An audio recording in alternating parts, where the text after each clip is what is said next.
မင်္ဂလာပါ Plan Entertainment Channel ကနေကြိုဆိုလိုက်ပါတယ်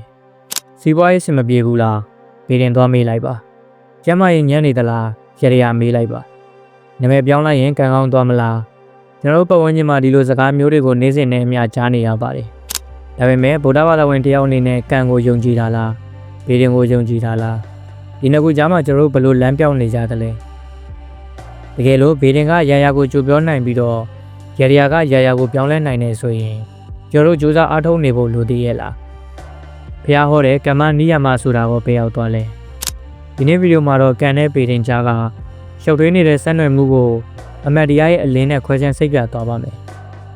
ဒီဗီဒီယိုကိုအဆုံးထိကြည့်ပြီးသွားရင်သင်ဘဝရဲ့အခက်အခဲတွေကိုရရနဲ့ဖြေရှင်းရမှာလားဒါမှမဟုတ်တခြားနည်းလမ်းရှိသေးလားဆိုတာကိုရှင်းရှင်းလင်းလင်းသိသွားပါလိမ့်မယ်ဗုဒ္ဓတရားတော်ရကံဆိုတာအလုပ်ပါပဲစေတနာဟံဘိက္ခဝေကမ္မံဝရာမိ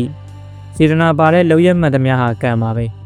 ကံဆိုတာကောင်းကင်ကနေကြားလာတဲ့ကံကြမ္မာမဟုတ်သလိုဘသူကမှဖန်တီးပေးတာလည်းမဟုတ်ပါဘူးကိုယ်တိုင်ပြုလုပ်ခဲ့တဲ့လောက်ရတွေရဲ့အကျိုးဆက်သာဖြစ်ပါတယ်မျိုးစိကောင်းရင်ပင်ကောင်းရမယ်ဒါဟာကမ္မနိယမရဲ့ရိုးရှင်းတဲ့မှန်တရားပါလူတွေကကံလို့ပြောရင်တိတ်ကံကိုပဲပြစ်တင်ကြပါတယ်ဒါပေမဲ့ဗုဒ္ဓဘာသာမှာပြစ္ဆုတ်ပံကံကအင်မတန်အရေးကြီးပါတယ်အတိတ်ကဉာဏ်နေရင်တော့ပြစ္ဆုတ်ပံမှာဝရိယနဲ့ဉာဏ်ပညာကိုသုံးပြီးတော့ကောင်းအောင်กินလို့ရပါတယ်ဒါဟာကံကိုဉာဏ်ခွဲတယ်လို့ခေါ်ပါတယ်ဗီဒင်ဆိုတာကဘာဦးကလေးကရှိခဲ့တဲ့သင်္ချာနဲ့နဂတ်ဗေဒဆိုင်ရာတွက်ချက်မှုတစ်ခုပါဒါကိုအတိတ်ကရိပ်ရောင်လို့ပြောလို့ရပါတယ်ဥမာမိုးလေဝသခံမှန်းချက်ကဒီနေ့မိုးရနိုင်တယ်လို့ပြောသလိုမျိုးပေါ့မိုးရမယ်လို့သိရရင်ကျွန်တော်တို့ထီဆောင်သွားလို့ရပါတယ်ဒါဟာဗီဒင်ရဲ့သုံးချပုံပါဒါပေမဲ့မိုးမရအောင်လုပ်ပေးမယ်ဆိုတဲ့ယူဆကတော့စဉ်းစားစရာဖြစ်လာပါပြီရရချေတယ်ဆိုတာအစာပိုင်းမှာဘေကင်းဖို့တတိပေးချက်အနေနဲ့စခဲ့တာပါဥပမာတက်ကြီးရွယ်ကိုလှုပ်ကြွေးပါငါလွတ်ပါဆိုတာမျိုးပေါ့ဒါတွေကတကယ်တော့ကုသိုလ်အသစ်ပြုလုပ်ခိုင်းတာပါဒါပေမဲ့အခုခေတ်မှာတော့ရရဟာအပေးယူဆန်လာပါတယ်ဒီရရခြေလိုက်ရင်ငါလုပ်ခဲ့တဲ့အကုသိုလ်တွေပျောက်သွားမယ်လို့ယူဆတာဟာအင်မတန်အနေရရှိတဲ့အယူဆမှာမိစ္ဆာဒိဋ္ဌိဖြစ်သွားနိုင်ပါတယ်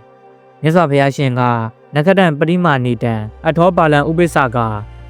နခတ်ကိုပဲကြည်နေတဲ့လူမိုင်းဟာအကျိုးစီးပွားနဲ့လွဲချော်တတ်တယ်လို့ဟောခဲ့ပါတယ်အလိုလိုရမှန်းချိန်မှာဘေးနဲ့မင်းနေတာထက်လက်တွေလှုပ်ဆောင်ခြင်းကတော့အောင်မြင်မှုကိုပေးနိုင်တာပါလူများစုဟာဘေးနဲ့ဟောကင်းကြောင့်စိတ်သက်ကြတာဒါမှမဟုတ်ဘဝင်မြင်တာတွေဖြစ်တတ်ပါတယ်ငါကံကညံ့နေပြီဘာလို့မထူးတော့ဘူးလို့တွေးတာဟာနိယတမိစ္ဆာဒိဋ္ဌိကံကိုပယ်ခြင်းစီကိုဥတည်သွားစေပါတယ်ဘုရားဘာသာမှာအကောင်းဆုံးရတရားကတော့ဒါနသီလဘာဝနာပါပဲအခက်အခဲကြုံနေသလားသီလစောင့်တည်ပါစိတ်ရှုပ်ထွေးနေသလားမေတ္တာပွားပါဒါဟာဘယ်ပေတင်ဆရာမမပေးနိုင်တဲ့တကယ်ဘဝအာမခံချက်ပါဒီကုန်းချုံနေနဲ့ပြောရရင်ပေတင်ကိုလမ်းညွှန်ချက်တစ်ခုအနေနဲ့ကြည်နိုင်ပါတယ်ဒါပေမဲ့ခရီးကိုရှောက်ရမှာကတင်ကိုယ်တိုင်ပါရတရားကိုကုသိုလ်ပြုဖို့အကြောင်းတရားဖြစ်သုံးနိုင်ပါတယ်ဒါပေမဲ့ရတရားကသင်္ကန်းကိုအကုန်ပြောင်းပေးနိုင်တယ်လို့မယုံကြည်ပါနဲ့သင်ဘဝရဲ့အောင်မြင်မှုကြာရှုံးမှုဟာသင်ရဲ့ဝရိယနဲ့ဉာဏ်ပေါ်မှာသာ69%မူတည်ပါတယ်ဗီဒင်ဆရာစီသွားမဲ့အစားသင်ရဲ့ပြစ္ဆုတ်ပံလိုရက်တွေကိုကောင်းဆုံးဖြစ်အောင်ပြင်ဆင်ကြည့်ပါ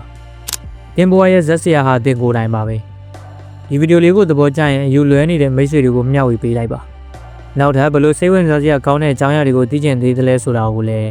ကွန်မန့်မှာမှတ်ခဲ့ပေးလို့ရပါတယ်အားလုံးပဲကံဉာဏ်ဝရိယနှက်တာစွာနဲ့ဘဝကိုအောင်မြင်စွာတည်ဆောက်နိုင်ကြပါစေ